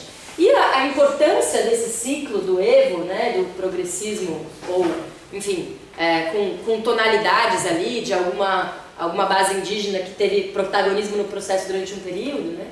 Durante as primeiras décadas do século XXI, a Bolívia foi a vanguarda de uma nova esquerda latino-americana, né? Então, assim, aqueles que, inclusive a esquerda europeia, olhava a Bolívia, olhava a América Latina como uma das fronteiras de superação de alguns problemas típicos do que seria a esquerda do século XX. Né? E agora então a gente está vendo o ocaso, a crise desse processo, né? Que foi um processo, um ciclo muito curto, mas que teve um dinamismo enorme e brilhou durante um período, né? Como, especialmente a partir da Constituição, da plurinacionalidade, dos novos paradigmas que se criaram em relação a desenvolvimento em território e perspectivas alternativas ao velho desenvolvimentismo, né? Então, só esse preâmbulo. E aí a pergunta. Para o Fernando, eu queria perguntar um pouco sobre essa crise entre o Evo Arce. Pergunta sacana, né? Porque é difícil de explicar. O Garcia Lineira diz, que foi o principal vice-presidente ideólogo do evismo, né? Ele diz que é uma disputa mesquinha e egoísta que acontece entre o Evo e o Arce. Né? E eu escutei já alguns comentaristas bolivianos mesmo sobre esse assunto e me parece que por trás de tudo tem de fato menos uma divergência de projeto e mais uma disputa de poder. Não sei se eu estou certa, queria saber o que você acha da disputa Evo Arce, dessa crise nesse momento. Para Ana, eu queria fazer uma pergunta sobre se a alta informalidade da Bolívia, né, e essa questão de gênero, em que medida ela não tem uma relação, talvez, paradoxal com o fato de que a Bolívia é um país extremamente comunitário. Né? Quer dizer, eu não estou querendo positivar o dado da informalidade, não é isso. Mas, assim, em que medida, qual que é a peculiaridade boliviana dos dados que você traz, entende? Porque eu sinto que esses dados são importantes, analisá-los é fundamental, mas o que tem de específico da formação social boliviana que te ajuda a ler esses dados? Né? E para Tati, eu queria que você falasse um pouco sobre essa ideia da economia política dos recursos naturais, né, da Bolívia como expoente desse paradigma, né, e como isso entra em contradição com a coisa da plurinacionalidade, com essa agência que durante um certo ponto parecia que era a novidade do paradigma da esquerda boliviana, né, socialismo comunitário, indigenismo, né, todo esse protagonismo decolonial, podemos dizer assim, mas como isso entra em contradição com esse paradigma da economia de recursos naturais e de uma priorização.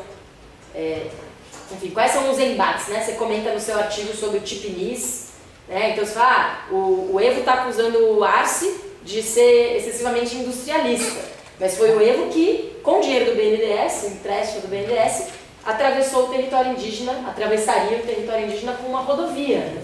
Então também não era que o Evo está repleto de contradições, né? Também um pouco como é que você vê essas contradições?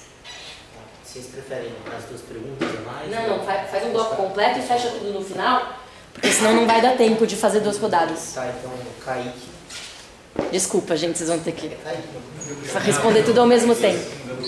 Kaique é ele. Não, então ele caiu. Não, pode falar. Desculpa aí, gente. Tá sem microfone. O microfone é um celular, gente. Pode ir lá para falar, porque a gente vai juntar o áudio. Não precisa ir certinho. Podem ver. Beleza. Não, a minha pergunta é para a Tati, o Fernando também vai responder. É muito na linha também do que o Joana mesmo perguntou, né? Pelo que eu entendi da exposição da Tati, tem uma tensão, né? Tipo, essa coisa do Evo acusar o Arce de industrializador e tal, né? E eu queria pensar como que os movimentos assim mais ligados mais críticos, né, ao projeto do Arce, né, mais ligado aos movimentos populares, principalmente dos povos originários, camponeses, etc., eles veem essa questão desse projeto de industrialização, né? Porque se a gente for pensar, enfim, não sei também se dentro desse projeto de industrialização, através do recurso do lítio, no caso do governo Arce, né, se existe também uma tensão com relação a um projeto mais voltado ao capital privado ou questão das estatais e tal, enfim. Mas também porque não é difícil de imaginar, isso é alinhado assim, nessa perspectiva da teoria marxista da dependência e tal, né, um projeto de industrialização mantendo a dependência, ainda voltado, por exemplo, à expansão da acumulação primitiva e sobre a exploração do força de trabalho, por exemplo. Né? Então, eu queria pensar como que programaticamente os movimentos pensam isso em termos de crítica desse projeto industrializante, assim, de certa forma.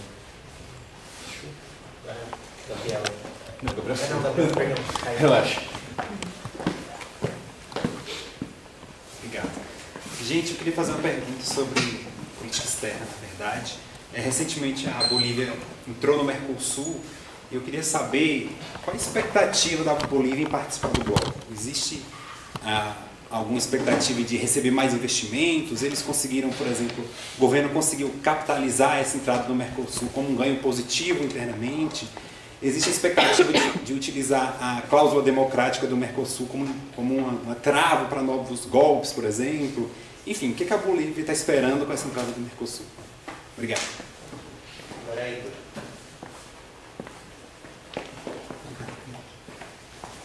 Bom, boa tarde a todas, todos.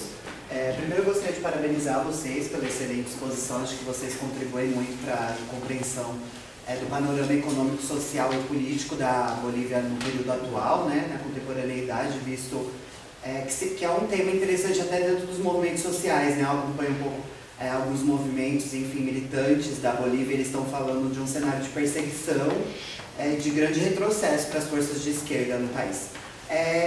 Eu vou trazer um tema que foge um pouco do debate, mas que eu acho que vocês gostariam de tratar dele, que é o bem viver, né? Que é a filosofia política que a esquerda, né, latino-americana que está pensando na preservação do planeta e da biodiversidade tem discutido, né? Do bem viver, que é fugir um pouco dessa temática do extrativismo, né, e do consumismo por si só. Eu queria que vocês trouxessem, assim, entendo que de forma breve, como é que está esse panorama, né, dentro da Bolívia, como os movimentos políticos de lá têm organizado esse debate e se a gente tem alguma contribuição do tema atual para trazer aqui para o nosso debate, tá bom? Obrigado. Imagina. Alguém mais aqui? Acho que podemos fechar assim. Tá bom. Sobre a pergunta da Joana, começando, que está aqui no microfone. Sobre a pergunta da Joana, eu acho o seguinte, que é uma disputa muito personalista, muito. Eu não vi, sendo bem sincero, conversando... Está sendo gravado isso, né? Tá. Vou falar isso da maneira, como posso falar, polida e com censura. A Joana talvez saiba, mas a minha parte paterna é da Bolívia. Eu tenho familiares que trabalharam no governo do Evo Morales. Eu queria conversar com alguns parentes sobre essa situação. E minha avaliação, conversando com eles também, é de que um teórico do governo Evo Morales, se ele tivesse sido eleito em 2020, seria muito parecido antes da briga que houve com o Luiz Arce e com o Evo Morales antes. Porque, assim, a proposta de governo era muito similar. No momento que as reservas internacionais caíram, eles se deram conta que precisavam de alternativas. Por isso, quando eu coloquei aquele slide que tinha todos as estatais que eles criaram, em relação a tudo que o país produz. O país produz cana, industrializa. O país produz, não sei, lhama, faz carne e faz roupa. Então, assim, programaticamente, eu pessoalmente acredito que não haja muita diferença, não teria existido uma diferença fazendo esse exercício. Agora, sendo bem sincero com vocês, eu acho que teve uma coisa como o Evo queria, não sei, que o Arce fosse eleito presidente, renunciasse e depois deixasse que o Evo fosse presidente de novo. Eu acho que é muito complicado você pensar na situação e depender apenas de um líder, apenas disso. O nome do partido que o Evo criou diz bastante coisa, né? Bastante. Eu acho que no final é o caso de alguém que foi muito importante, foi sem dúvida o presidente mais importante da história do país, que infelizmente ficou um pouco talvez apegado ao próprio nome, ou à sua própria imagem. A segunda pergunta, pelo que eu vi, é sobre o Gabriel que perguntou, não é? Gabriel. Isso. Respondendo rapidamente, que tem tempo das outras pessoas perguntarem, eu vou indicar o nome de alguns movimentos sociais, que é a CSUD-CD, que é a Confederação Sindical Única de Trabalhadores Campesinos Camponeses da Bolívia, a Confederação de Mulheres Campesinas Bartolinas Cisas e a Confederação Indígena do Oriente, que acho que são movimentos que você pode pesquisar no Google, ver os próprios sites, são mais ou menos organizados, você vê o que eles estão pensando de fato. Que são as 3 organizações matrizes que deram, como é que eu posso dizer, nascimento ao MAS. O MAS é fruto de mais ou menos 3 organizações sociais. E eu acho que esse movimento do Evo Morales, primeiro, não convocar o Luiz Arce para o próprio Congresso, tirar ele, usar da justiça para tirar no final o Evo Morales do partido, eu acho muito complicado. E eu acho que seria interessante ver como os movimentos veem nisso. Eu acho que dizer a opinião deles, colocar os nomes, é mais interessante para nós podermos observar. Sobre o que o Kaique falou sobre o Mercosul. Eu, Kaique, sendo bem sincero, eu nunca vi o governo do Luiz Arce capitalizar nada em relação ao Mercosul. Existem possibilidades, sim, a cláusula barreira. Tem o FOSEM, que poderia ser super importante vocês participarem também. Não sei se todo mundo sabe o que é o FOSEM, que é o Fundo de Convergência Estrutural do Mercosul. Mas eu acho que pela própria crise que o país começou a viver, eles pouco começaram a se focar nisso. E mais em tentar internalizar as normativas do Mercosul, que são muito diferentes. Como, por exemplo, a TEC, a Tarifa Externa Comum do Mercosul. Pelo que eu saiba, é diferente e é mais alta que a da Bolívia. Ou seja, ou a Bolívia aumenta seus impostos, ou o Mercosul abaixa. Tem outras discussões que são mais importantes, a princípio, que fizeram não capitalizar. Para terminar, do Igor, sobre Buen Viver. Eu lembro que eu fiz essa pergunta em 2016 para o meu tio. A primeira coisa que ele me disse foi: Buen Viver no Equador, Vivir Bien na Bolívia. O que eu quero dizer? Que os próprios nomes às vezes são diferentes e existe um próprio, como pode ser, os termos estão em disputa. Vários autores. Não é o que o Acosta diz no Equador que vale para a mesma coisa que a Bolívia diz. Um nome que pode ser interessante é o vice-presidente da Bolívia, que fugiu do meu nome agora, fugiu da minha cabeça agora, mas que é uma pessoa que, se você entrar no site da vice-presidência da Bolívia, vai te dizer muita coisa. Nos últimos 5 anos, ele ficou boa parte dizendo como o Vivir Bien pode se projetar na política externa do país, como ele tem que voltar nessa relação da comunidade. São termos em disputa. O próprio Álvaro Garcia Linera pode ser considerado um teórico do Vivir Bien, como se você pensar que naquele texto, onde o marxismo encontra, junto com o indigenismo, uma coisa particular na Bolívia, como se fosse algo novo, particular.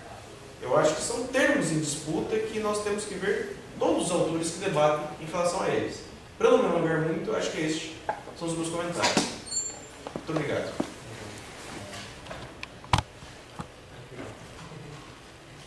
Bom, obrigada pela pergunta, professora. Eu anotei e isso me fez pensar algo que eu não tinha pensado antes, assim, relacionando essas duas coisas, né? A formação social boliviana, que é bastante comunitária, e se isso poderia explicar essas altas taxas de informalidade.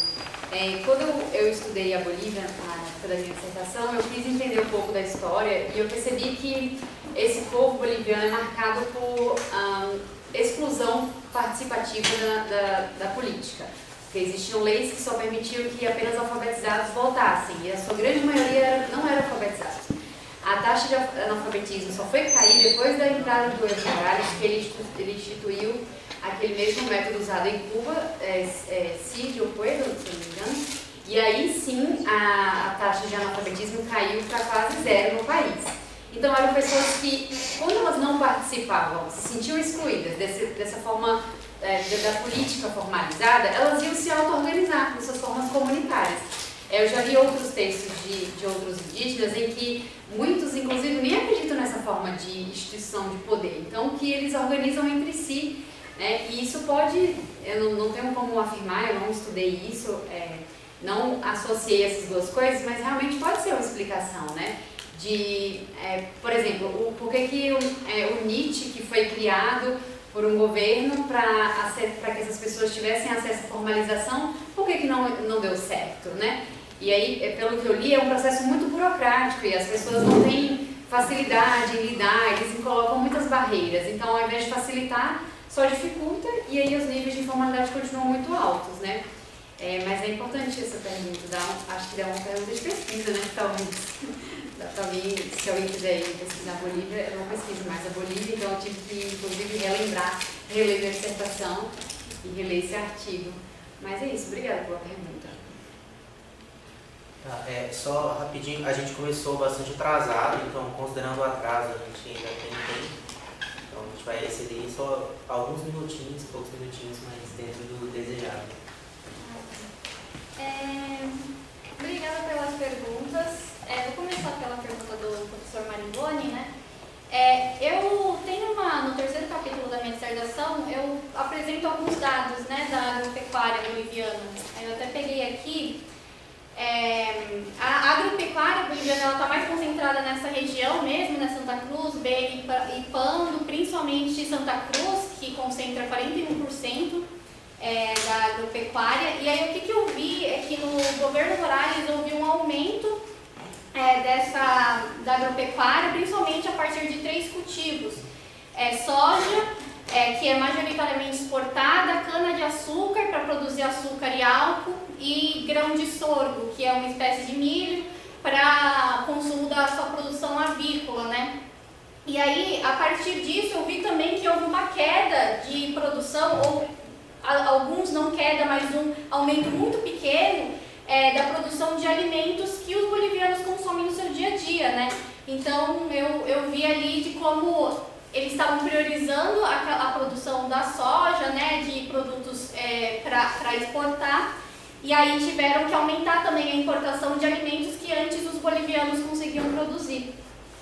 E sobre essa questão de os problemas do Arce, né, ser devido aos problemas internos da economia ou também por conta de 2019, eu acho que é os dois, né? Eu não sei se o Morales seria muito diferente do governo dele, porque, como a gente viu, no governo Morales já estava tendo essa desaceleração econômica, mas eu acho que a diferença ali de por que o Evo, o Arce está com 1% dos votos, é porque a base social do governo Arce era o Evo, era a base do Evo.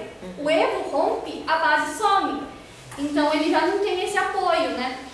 E aí ele tem hegemonia ali no MAS, mas é muito a partir das suas dirigências. Do aparelho, né? Mas a base, o MAS é um partido movimento, né? Os movimentos, eu não consigo afirmar isso com certeza, né? Mas os movimentos eu acho que estão mais com o Evo. Vou ver isso na minha pesquisa de campo em breve. Nosso enviado especial do GEAL para La Paz. Eu vou juntar a pergunta Igor, professora Joana e Gabriel, né, que eu acho que fala um pouco sobre a contradição, né, do extrativismo com o projeto, com a plurinacionalidade, com o bem viver. Eu tenho um artigo que eu parto, né, de falar de desenvolvimento, por exemplo, a partir da ecologia marxista, né? E o que eu vejo unindo ecologia marxista e TMD? Uma economia dependente, que é primária exportadora, defender ao mesmo tempo o bem viver, vai gerar diversas contradições, como gerou, né? O caso do Tipinis, como a professora bem lembrou, em que o governo Morales, sem consultar aquelas populações indígenas, que é um território indígena, quis construir uma estrada, houve muita mobilização no movimento indígena. Ali em 2011, ele perde muito apoio de alguns movimentos indígenas também, porque também houve repressão a esses movimentos.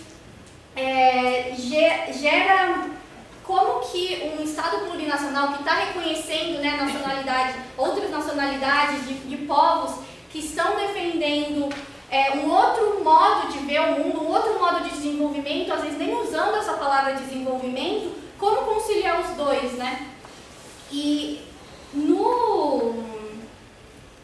nessa questão do lítio, né, tem uma comunidade chamada Norlips, que é ali no departamento de Potosí, onde tem o lítio, que eles se mobilizaram agora porque aqueles contratos que eu mostrei, né, com empresas estrangeiras, essas empresas eles não conseguem começar a explorar e construir ali a indústria, mas eles podem ir ali para fazer pesquisas, enfim. E aí as comunidades, que são comunidades indígenas, se mobilizaram contra, né? Falou, não, vocês não vão entrar no nosso território, a gente tem autonomia aqui, não deixaram eles entrarem.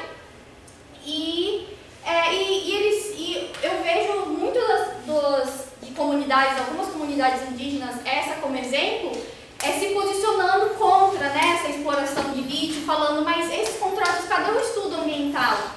E eu estou tentando pesquisar um pouco isso no doutorado, mas está difícil mesmo achar quais são os impactos ambientais dessa exploração. Então é um processo bastante contraditório, né?